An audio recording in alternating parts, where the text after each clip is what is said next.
अस्सलाम वालेकुम दोस्तों, मैं हूं मोहम्मद ज़फ़र और आप देख रहे हैं छठे सुरगन। दोस्तों मेरी भी आज की वीडियो में मैं आपको बताऊंगा कि इजराइल और ईरान तनाज़ा की इब्तिदा कहां से हुई, ईरान और इजराइल के दरमियान इतनी कुशीदगियां क्यों आई। इसके अलावा इस वीडियो में मैं आपको बताऊंगा कि ईरानी स्पिरिचुअल लीडर आयतुल्लाह ख़ुमैनी साहब और रूहुल्लाह ख़ुमैनी साहब ने ये क्यों कहा था कि इजराइल एक कैंसर की रसोली यानी कि कैंसरस ट्यूमर है जिसे तबाह कर दिया जाना चाहिए। और इसके अलावा इस वीडियो में मैं आपको ये भी बताऊंगा कि इजराइल और ईरान के दरमियान अच्छे ताल्लुकात कब रहे थे। तो चलिए अपनी वीडियो को शुरू करते हैं। दोस्तों ईरान और इसराइल के दरमियान तनाज़ा की जड़ें गहरी तारीखी जड़ें हैं जो 1948 में इसराइल की रियासत के क़याम और 1979 में ईरान में इस्लामी इनकलाब से मुतल्लिक हैं। दोस्तों ईरान और इसराइल के दरमियान कशीदगी का एक अहम जरिया फ़लस्तीनी इसराइली तनाज़ा पर इनके मुख्तलिफ नज़रियात हैं। दोस्तों ईरान के तहत ईरान फ़लस्तीनी काज़ का भरपूर हमायती रहा है और इसने इसराइल की रियासत के वजूद की मुसलसल मुखालिफत की है। सुप्रीम लीडर आयतुल्लाह ख़ुमैनी साहब और रूहुल्लाह ख़ुमैनी साहब और इसके अलावा दीगर रहनुमाओं ने इसराइल को कैंसर की रसोली यानी कि कैंसरस ट्यूमर करार दिया था और कहा था कि इसे तबाह कर दिया जाए। ईरान ने हमास और इस्लामी जिहाद जैसे फ़लस्तीनी अस्करियत पसंद ग्रुपों को माली और अस्करी मदद फराहम की है जिन्होंने इसराइल के खिलाफ हमले किए हैं। दूसरी जानब इसराइल ईरान को इसराइल मुखालिफ जंगजू ग्रुपों की हिमायत और इसके जौहरी अज़ाइम की वजह से ईरान को अपनी सलामती के लिए एक बड़ा ख़तरा समझता है।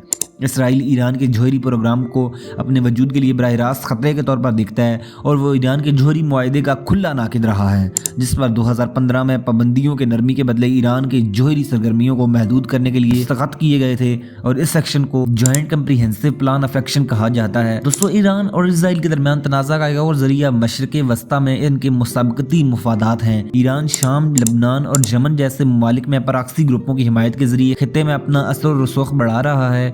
इसराइल ईरान के बढ़ते हुए असर और रसूख को अपनी सलामती के लिए खतरे के तौर पर देखता है और इसने लबनान में ईरान के प्रॉक्सी हिजबुल्लाह को हथियारों की मुंतकिली को रोकने के लिए शाम में ईरानी अहदाफ के खिलाफ फौजी हमले किए हैं। दोनों ममालिक एक खुफिया जंग में भी शामिल रहे हैं जिसमें मुबैना तौर पर दोनों फरीक एक दूसरे के खिलाफ साइबर हमले, कत्ल और तखरीबकारी की कार्रवाइयाँ कर रहे हैं। हालिया बरसों में ईरानी जौहरी साइंसदानों का कत्ल और बैरून मुल्क इसराइली सफारतकारों को निशाना बनाने समेत कई हाई प्रोफाइल वाक़यात सामने आए हैं। अपनी दुश्मनी के बावजूद ईरान और इसराइल ने कभी कभार बाज़ मसाइल पर मुश्तरका बुनियाद तलाश की है जैसे इराक और शाम में इस्लामिक स्टेट के खिलाफ लड़ाई।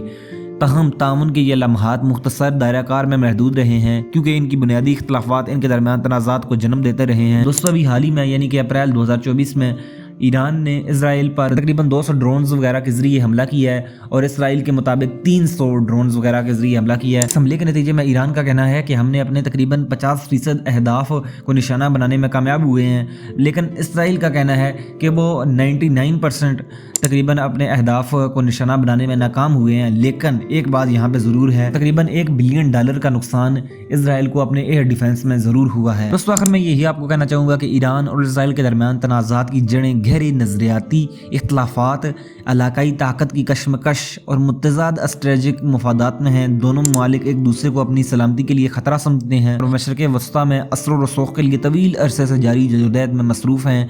कभी कभार ताउन के लम्हात के बावजूद ईरान और इसराइल के दरमियान दुश्मनी में कमी की कोई आसार नहीं नज़र आते और आने वाले सालों में तनाज़ा बरकरार रहने का इम्कान है। दोस्तों हमारी आज की वीडियो इतनी ही थी, मिलते हैं अगली वीडियो में, तब तक अपना ख्याल रखिएगा। अल्लाह हाफिज़।